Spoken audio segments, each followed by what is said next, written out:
Well, good morning, everybody. I'm going to showcase our Sunbeam Mixmaster this morning because a friend of mine, Ruthie, put up a lovely video of hers in action making some cookies. And Ruthie, I can't wait to taste those. But to take things a little bit further, this is ours. This is the one we have. It's from September of 1948. I know that because it was written in pencil right here. This is the booklet that came with it. And there's all kinds of fun things in here, like recipes and some other products, but we'll get to this in another video. But I wanted to tell you a little bit about mine. Now, if you own one, then you know that happens. That's a typical thing with mixers. You come up, you got to bring the batters out. But there's a little lever under here. You pull up on it, actually push down on it. It's shaped like a trigger. You wouldn't know.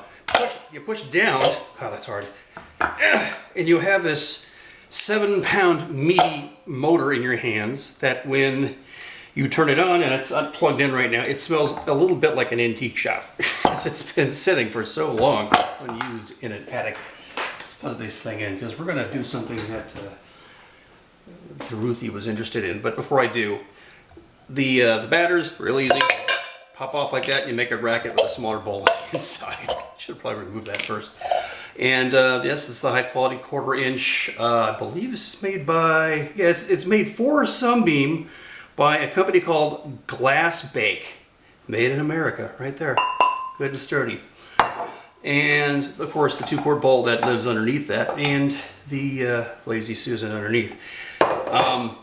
If you don't own one, you wouldn't know this, but you'll notice when I put this straight down, the batters will be straight onto the middle of it like that, but there are 2 holes. We have one offset here, so that when you're making cookies or a batter or anything, it'll turn the bowl as you mix. So that's lots of fun right there.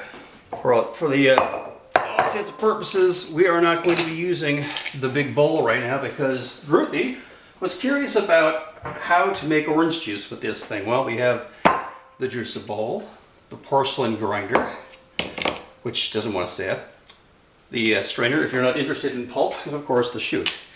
Let's put all that together. Now, how would this fit on all this? Well, again, if you own one, you know about this.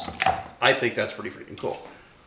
On the top like that, this little fork goes in here, spin until it doesn't want to move anymore. Bingo.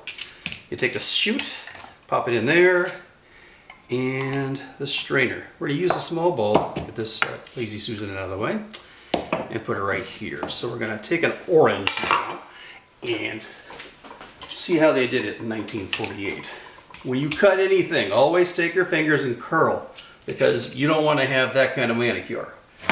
I love these knives. So, 2 orange halves, right? Right. What we're going to do now is turn this to 4, which is actually printed on here. For juicing, unless you want to do some whipping. We're not going to whip our orange juice today. We're just going to do the grinding. That's spinning like crazy, like a little madman. And down goes the orange. I'm sure they did it more aggressively back in the 40s, so I'm just going to do this. Arr! Squeeze that thing good and hard, and you get all the juice, all that lovely vitamin C out of. You don't want to get the pith though. So now we have perfectly rounded out half of an orange skin. And further we go. A little more on the second one. Get in there. Oh yeah. And you'll notice it's coming out lovely over here. That's why I put the strainer on. I'm not big on pulp at all. Plus it also keeps the seeds from getting in your orange juice. I think I want another orange. I'm going to do another one. I have to know how much one orange yields for orange juice. So let's just do 2 oranges. That way we get a good glass of juice. You go to the restaurants and they charge you $5 for 8 ounces, and when they say freshly squeezed, I don't believe them. This is freshly squeezed. Well, grinded. I wonder if I put an apple on here. No, that wouldn't work. Now, this will work for any citrus. I mean, if you have limes that you're trying to get juiced for a Mexican dish, it'd be great for that too, just to get the purity of the lime. Okay, off that goes.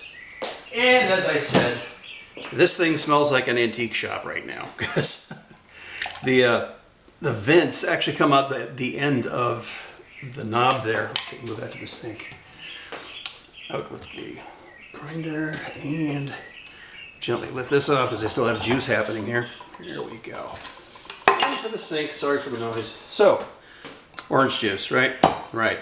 So what we have now is some lab blasts to find out exactly how much we get from 2 oranges. And as I'm looking at this from the side, I have about just a little less than 200 milliliters, and that is orange juice from 1948. You're welcome, Ruthie.